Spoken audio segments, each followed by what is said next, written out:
एक लंबे समय पहले कृष्णलंका नामक एक गांव था। उस गांव में रंगैया और सुब्बम्मा नामक पति पत्नी रहते थे। उनके 2 बच्चे थे, एक बेटा और एक बेटी। रंगैया बहुत गरीब था, ऊपर से छोटा घर भी।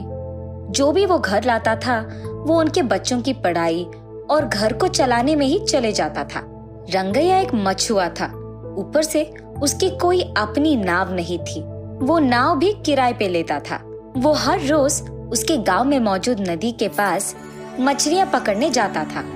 पकड़े हुए उन मछलियों को बेचकर आए हुए पैसों से उसके घर को खुशी खुशी चलाता था। कभी कभार जब रंगैया के पास घर की सामान खरीदने के लिए पैसे नहीं रहते थे, वो उसके द्वारा पकड़े गए मछलियों को घर ले जाता था खाने। सुनो, आज मैं सामग्री नहीं ला पाया, इसलिए इस मछली को ही पकाकर खाना बनाओ। ठीक है जी। वही मछली उनके घर में सभी खाते थे। रंगैया को पैसे कमाने की बहुत शौक था, लेकिन जो भी पैसे वो कमाता था वो सारे घर की खर्चों में ही हो जाते थे। रंगैया अब तक एक फूटी कौड़ी भी बचा नहीं पाया। वो हर रोज मछलियां पकड़ने जाता था। ऐसे ही एक दिन जब वो मछली पकड़ने नदी के अंदर जाता है, नदी के ठीक बीच जाकर वो एक जाल बिछाता है। कुछ देर बाद जब वो जाल बाहर निकालता है, वो देखता है कि उसके जाल में एक भी मछली नहीं फंसी थी। निराश होकर रंगैया ऐसे कहता है, हाय भगवान, ये क्या है? आज मेरे जाल में एक भी मछली नहीं फंसी। लगता है अब मुझे खाली हाथ ही घर लौटना होगा। ऐसे निराश होकर घर लौटता है रंगैया। घर पहुंचते ही वो बचा कुछ खाना अपने बच्चों को खिलाकर पानी से उसका पेट भरकर सो जाता है और अगले दिन सुबह उठकर वापस मछलियां पकड़ने जाता है रंगैया। नदी के बीच जाकर वापस जाल बिछाता है। इस बार उसके जाल में मछलियां फंसती हैं। उन सारी मछलियों में एक बहुत विभिन्न मछली फंस जाती है। वो एक सोने की मछली थी। उसे देख रंगैया आश्चर्यचकित हो जाता है। अरे वाह, ये क्या? ये मछली तो सोने के रंग में है। मेरी जिंदगी में अब तक मैंने ऐसी मछली कभी नहीं देखी है। देखने पे लग रहा है कि एक अच्छी दाम पे बिक जाएगा। उस मछली को अपने घर ले जाकर अपनी बीवी को दिखाता है रंगैया। उस सोने की मछली को देख सुब्बम्मा भी आश्चर्यचकित हो जाती है। हाय भगवान, सोने की मछली! अब तक मेरी जिंदगी में मैंने इस तरह की मछली को कभी नहीं देखा है जी। हाँ, मैंने भी कभी नहीं देखा। अगर इसको बेचेंगे ना जी, हमें बहुत पैसे मिलेंगे। अरे हाँ, बाजार में इसका दाम बहुत कीमती है। और क्योंकि रंगैया उस मछली को अपने हाथ में पकड़ा हुआ था, वो ये देखता है कि उसका पेट फूला हुआ सा था।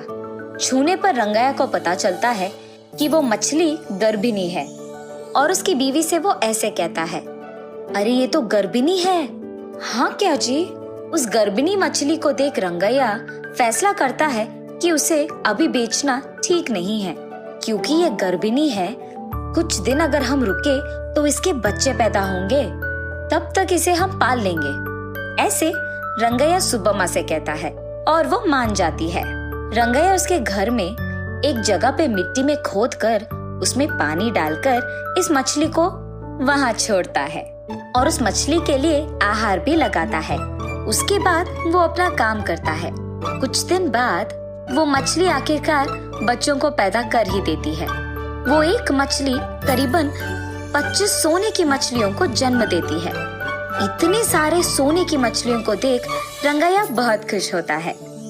वो फैसला करता है इन मछलियों को बड़ा करके तब उन्हें बेचेगा। जब वो सारे मछली के बच्चे बड़े हो जाते हैं, वो उस मछलियों की माँ को लेकर बाजार में बेचता है। क्योंकि वो सोने की मछली थी, उस एक मछली के लिए उसे 10,000 रुपए मिलते हैं। वो खुशी में अपने बीवी के पास जाकर बताता है कि उस एक मछली के उसे 10,000 मिले हैं। उतने पैसे को देख उसकी बीवी चौंक जाती है।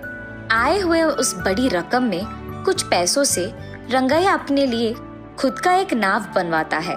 बचे हुए पैसों को घर की सामान के लिए इस्तेमाल करता है। बाकी उन 25 सोने के मछलियों को रंगैया बहुत ख्याल से देखभाल करता है। अब वो मछलियाँ भी बड़ा होकर उनमें से कुछ बच्चे पैदा करते हैं। वैसे ही वो मछलियाँ उस छोटे मिट्टी की खुदाई में भर जाते हैं। रंगैया देखता है कि वो छोटी सी जगह इतने सारे मछलियों के लिए काफी नहीं है। अरे रे, ये जगह तो इन मछलियों के लिए काफी नहीं है। इसलिए वो उनमें से कुछ मछलियों को बाजार लेकर उन्हें बेच देता है और इसी कारण रंगैया को बहुत पैसे मिलते हैं। उन पैसों से वो एक घर बनाकर उस घर के पिछवाड़े की तरफ इन सारी मछलियों के लिए एक छोटा सा तालाब बनाता है। ऐसे ही वो मछलियों की देखभाल करते हुए, उनको बेचते हुए धीरे धीरे पैसे जमाने लगता है। कुछ दिन बाद रंगैया अमीर बन जाता है और उसके बीवी और बच्चों की बहुत अच्छी देखभाल करता है। बच्चों को बहुत ऊंची पढ़ाई भी करवाता है। देखा आपने, अगर रंगैया फंसे हुए उस एक ही सोने की मछली को बेच देता तो क्या वो आज अमीर बनता? इसीलिए सोच समझकर फैसला लेना बहुत जरूरी है।